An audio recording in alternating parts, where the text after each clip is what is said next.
बहुत ही मजेदार वीडियो है जहां एक बाप बेटा स्टेशनरी की दुकान पर जाते हैं और बस हंगामा मच जाता है। आज हम उसी की परतें खोलने वाले हैं, समझने वाले हैं कि वो कॉमेडी इतनी शानदार क्यों है।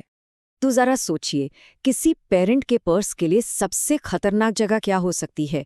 खिलौने की दुकान? नहीं। टॉफी की दुकान? शायद नहीं। बल्कि वो पास वाली स्टेशनरी की दुकान। और ये स्केच हमें दिखाता है कि कैसे स्कूल की एक मामूली सी खरीदारी एक असली जंग बन जाती है। बच्चे की जिद, पिता का बटुआ और दुकानदार के अपने ही नियम। तो कहानी शुरू होती है एक बिल्कुल नॉर्मल सी दिखने वाली दुकान से, लेकिन इस दुकान का एक ऐसा नियम है, एक ऐसा फौलादी उसूल है जो बिल्कुल पत्थर की लकीर है। और देखिए, सब कुछ शुरू होता है एक कस्टमर की बहुत ही आम सी रिक्वेस्ट से। अरे यार, अभी अभी तो लेके गए हैं, प्लीज इसे वापस कर लो। हम सब ने कभी ना कभी ऐसा तो कहा ही है ना? पर इस दुकान में कस्टमर की उम्मीदें दुकानदार की हकीकत से पूरी तरह टकराती हैं। मतलब कस्टमर सोच रहा है कि बस छोटा मोटा एक्सचेंज है, हो जाएगा, लेकिन दुकानदार के लिए ये उसके सम्मान पर हमला है, जंग का ऐलान है। और यहीं आता है वो गोल्डन रूल, बिका हुआ सामान वापस नहीं होगा। बस ये लाइन इस दुकान का संविधान है। इसके आगे कुछ नहीं, कोई बहस नहीं। ठीक है, तो दुकान का ये सबसे बड़ा नियम तो अब सेट हो चुका है। अब सीन में एंट्री होती है हमारे मेन कैरेक्टर्स की, और यहीं से शुरू होता है असली खेल, खिलौने वर्सेस किताबें। बेटा दुकान में घुसते ही स्कूल की लिस्ट तो जैसे भूल ही जाता है। उसकी नज़र सीधे जाती है सबसे महंगी चीज पर, रिमोट कंट्रोल वाली कार। और पिता वो उसे हकीकत में वापस लाने की कोशिश करते हैं। उनकी आवाज़ में जो झुंझुलाहट है ना, वो साफ दिख रही है कि भाई कॉपी किताब की दुकान पे हैं हम, खिलौने की नहीं। और फिर पता चलती है उस कार की कीमत 2700 रुपए। ये कीमत सुनते ही पिता को तो एक छोटा मोटा शौक ही लग जाता है। लेकिन कहानी यही नहीं रुकती। दुकानदार, जो कि एक नंबर का मौका परस्त है, वो इससे भी एक कदम आगे बढ़कर एक और महंगी चीज सामने रख देता है, 8000 रुपए का आयरन मैन हेलमेट। और बेटे को देखिए, उसका बचपन का सपना भी कितनी जल्दी बदलता है। बस 2 मिनट पहले जिसे रिमोट कार चाहिए थी, अब उसका बचपन का सपना वो 8000 वाला हेलमेट बन गया है। कमाल है। तो ठीक है, जब वो महंगे खिलौनों वाली बात नहीं बनी, तो बेटे ने अपनी स्ट्रैटेजी बदल दी। अब उसने निशाना साधा एक छोटी लेकिन उसके हिसाब से बहुत ज्यादा जरूरी चीज पर, एक हॉट ग्लू गन।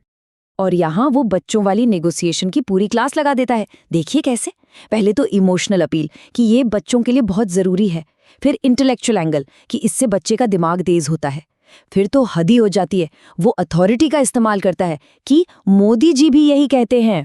और आखिर में फाइनल दाव, अगर मैं क्लास में फर्स्ट आया तो, मतलब हर पैंथरा आजमा लिया। और सबसे मजेदार बात तो ये है कि दुकानदार उस ग्लूगन को बेचते हुए उसकी तारीफ नहीं कर रहा, बल्कि ऐसा लग रहा है जैसे वो किसी खतरनाक हथियार के बारे में चेतावनी दे रहा हो। कहता है, ये जानलेवा चाइनीज आइटम है, तार नंगे हैं, पिघल जाता है, और इससे तो दादी का मुंह भी चिपक सकता है। मतलब ये बेच रहा है या डरा रहा है? अब हम आ गए हैं कहानी के क्लाइमैक्स पर, बिलिंग काउंटर।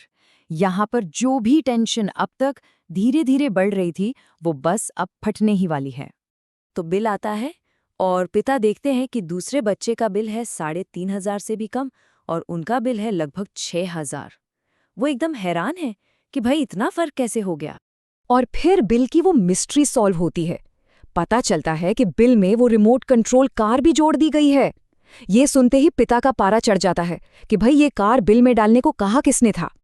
यहाँ दुकानदार अपनी चालाकी दिखाता है। वो शब्दों के जाल में फंसाने की कोशिश करता है और कहता है, आपने आयरन मैन का हेलमेट मना किया था, कार तो मना नहीं की थी। मतलब उसके हिसाब से 8000 की चीज को मना करना 2700 की चीज के लिए हाँ कहने जैसा था। और जब आपको लगता है कि बस अब इससे ज्यादा बुरा क्या ही होगा, कहानी का पूरा बेस ही हिल जाता है एक आखिरी सबसे बड़ी गलती के साथ। जरा सोचिए, एक ऐसी कार के लिए बहस करने से बुरा क्या हो सकता है जो आपको चाहिए ही नहीं थी और जिसके 2700 रुपए लग गए। बहुत कुछ हो सकता है। और फिर पता चलता है कि जिस इकलौती चीज के लिए वो दुकान पर आए थे, यानी स्कूल की किताबें, वो भी गलत क्लास की उठा ली हैं।